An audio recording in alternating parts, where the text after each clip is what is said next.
น้ำมาขาดตอนนี้ก็คือเรื่องเทพอนไส้น้ำขาดกับน้ำขาดถ้าหากว่าเป็นลักษณะแบบนี้ท่าน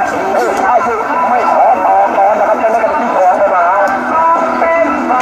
แล้วนะครับตอนนี้เทพอนไส้นะครับเทพอนไส้ลงน้ำนึงนะครับจะต้องมองดีๆรู้ตัวเรื่องติดหัวเรื่องพื้นแล้วก็ผมก็สาวทั้งวันเลยนะครับตอนนี้กุ้งยาวสาวลึกมาย่างเดียวโก้ข้างไหนขอหนึ่งอย่างเดียวขอพาคะแนนเทพอนไส้เอาแล้วครับบรรดาเป็นหลักบ้านเมื่ออยู่ทางบ้านตอนนี้ก็บอกอาการเทพพาดูมาเปิดโลกของเปิดตำนานพูดทะเลาะได้เลยครับยังว่าเรื่องระยะทางมีระยะทางประมาณ500 เมตรแต่ว่าตอนนี้ถ้าเทพอนไส้จากบ้านท่าโพบ้านท่าโพบ้านดันนะครับอันนี้กินกันเลย3 หมู่บ้านเองดูแล้วคนละเชื่อกับอำเภอดอนหานสงขลาเรื่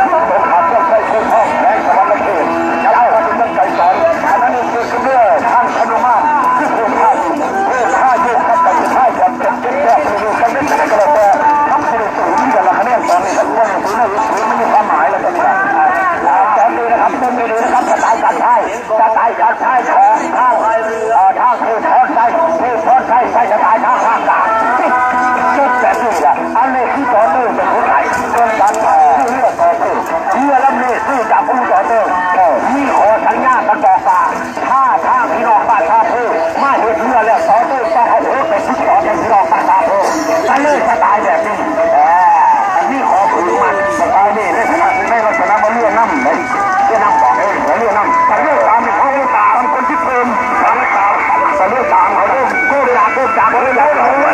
คนเป็นคนที่เป็นอันนี้เขาเรื่องน้ำคือเรื่องน้ำตอนนี้นะครับเรื่องทั้ง2 ลำใช่ครับเขาเกี่ยวมากแล้วปล่อยให้ไหลเข้าเรื่อง